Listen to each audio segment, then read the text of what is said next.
Sabaidi, Sawakdi. How are all of thee on this beautiful, hot, sunny day? You're probably wondering, what are you recording, Michael? Well, I don't 100% put my words back in my mouth. I don't believe 100%, but I do actually 99.9%. These are cremation towers. I don't know that's probably not the name. In Thailand, it's almost like a crematorium. The same. Let me say hello to you all. Ooh, Sawadee-kap, Sabedi mai. Yeah, in Thailand, in the temples where obviously people get cremated or barbecued, as some people say, they have like a cremation oven. Yeah. Which probably isn't dissimilar to what we have in the West, especially the new ones. Obviously, they're being built to a higher specification. They're not like these massive old cast iron stuffs like a lot of the old towers. They're being replaced, I think. But these are 100%. I mean, you can see there's a pile of wood. Let me get it back in frame for you. There's a pile of wood there at the side. Obviously, it's a significance of sorts, because why would they have a tower? And these are clearly, you can see underneath. Yeah, so they must just turn the bodies over, I'm assuming. Yeah, that underneath bit. Yeah, that's where obviously all the wood and everything goes. The same on this one on the other side. Or is that, get it in the frame? Yeah, that opening there is clearly where all the wood goes, but it's not enclosed. So literally, they're being burnt. They're being cremated in sight of everybody. Obviously, they're going to be wrapped up, no doubt. I've never actually attended the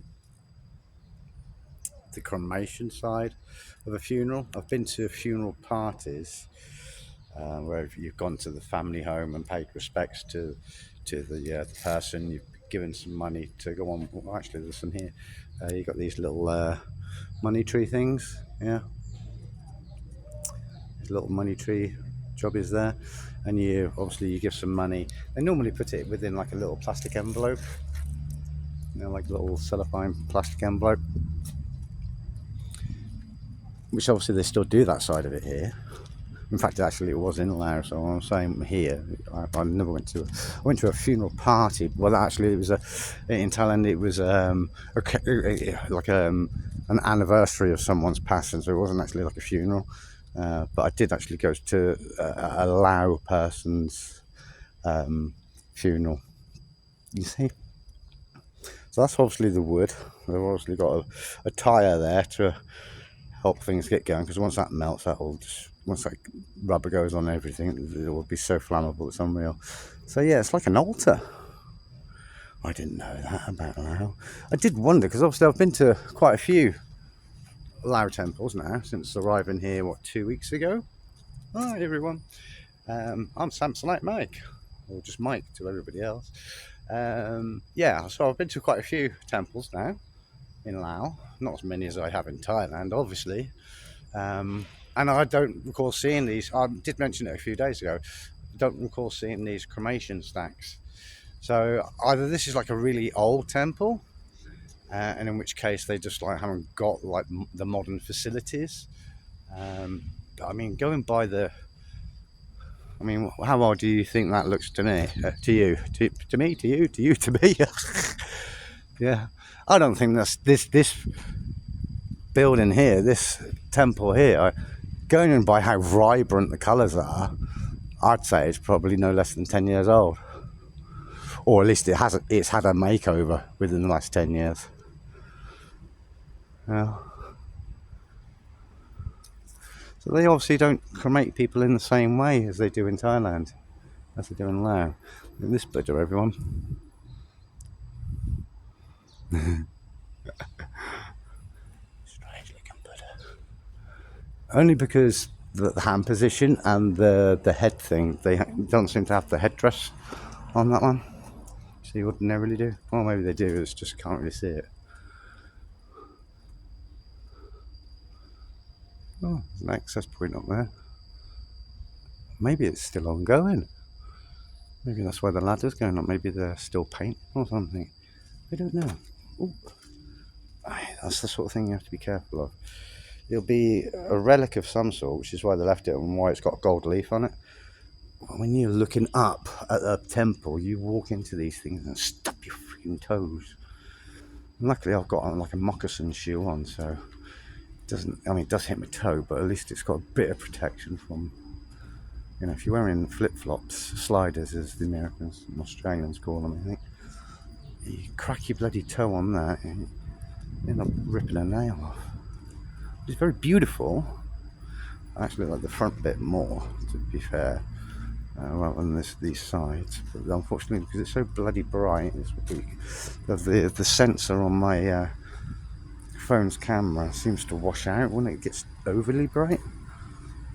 I try and avoid it getting direct sun on the lens.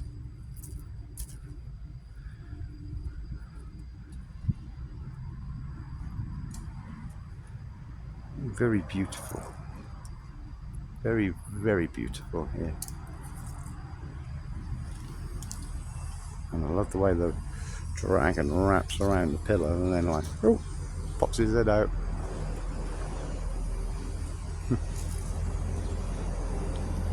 There is some scaffolding actually. I just noticed that a minute ago. So maybe it is still ongoing, maybe it's not been finished. Maybe they're actually in the process of still painting it. Very, very beautiful.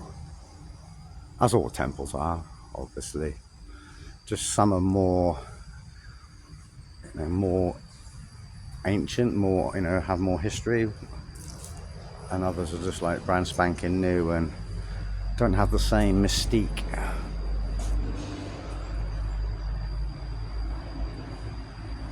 And obviously, like everything when it comes to photography or filming, always better when you have clear blue skies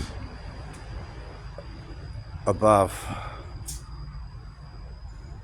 Oh man, I do love visiting temples, and do you know what? I'm as surprised as you to hear that as I am to say it myself. I really am, because for a long time it was a case of once you've been to one temple, you've been to them all. They're all the same, but they're not. And the thing is, unless you visit temples a lot, or maybe not a lot, but unless you visit temples, I think everyone will say the same sort of thing. Or not everyone, obviously, but a lot of people will say the same. No, they're all the same. Yeah, okay. They've got a Buddha like that, right. But has the Buddha that you've seen in that pose got that face? Probably not. These ones, I think, this style of Buddha, this image, I think these ones are unique to Laos. I honestly do think they are unique to Laos. Especially this one with the Nagas around.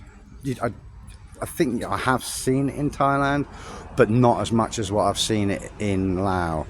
This Naga, like, backdrop, headdress, whatever you want to call it. No, it's not really a headdress, but this like hanging over part. These are Nagas, or I'll say this selection of 7. 1, 2, 3, 4.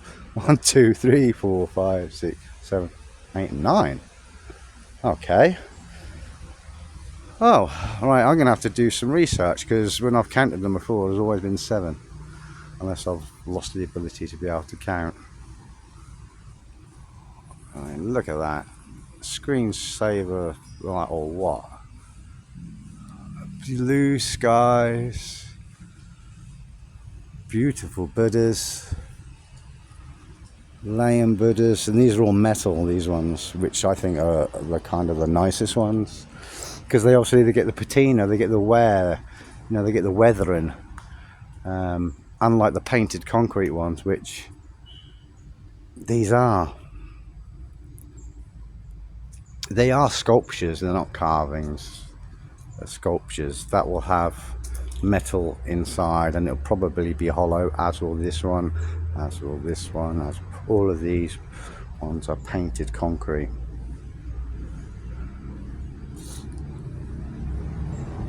But still very beautiful. And this one's a bit unique.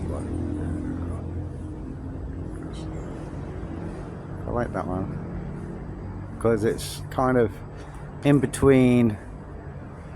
I don't know, you can all smash it or leave your comments. When you were growing up from the West, if you're a Westerner and you're watching this, please do me a favour.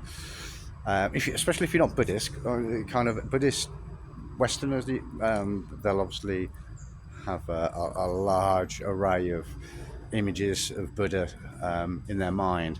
But when I was growing up, like cartoons or anything, any depiction, any depiction of Buddha was always this plump, round bed, really overly round stomach, belly,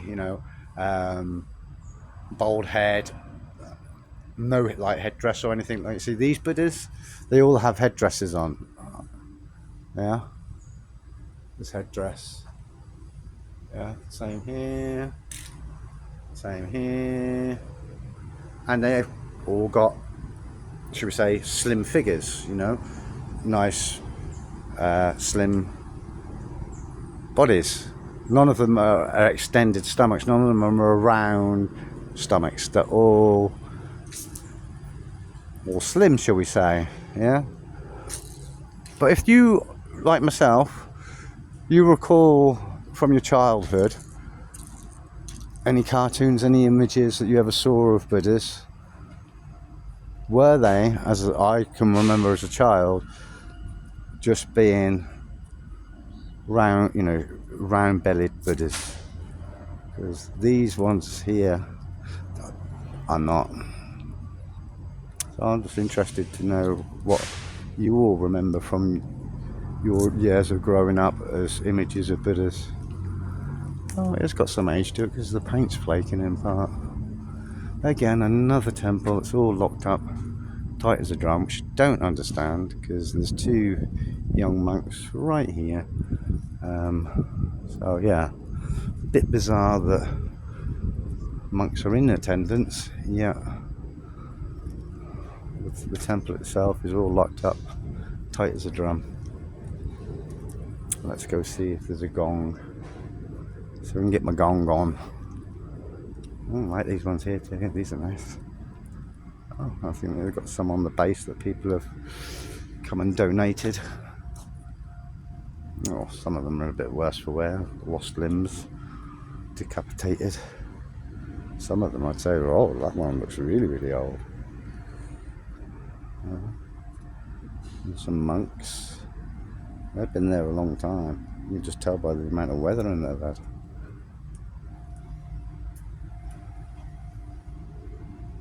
See what I mean? And here's the bell tower, which I don't think it's got a chong in it. It's got a wooden bell. And I think that's it. Yeah. No chong. Can't get my chong on today. I'm sure there probably is a chong somewhere. Just not in there. There's the kitchen. Oh, yeah, very beautiful temple. This is about 10 minutes from the border. So if you're crossing over from Thailand and you want to go to a temple quickly, you can always come here before you hit the city. Anyway, thanks for watching. Like, share, subscribe, or not, up to you.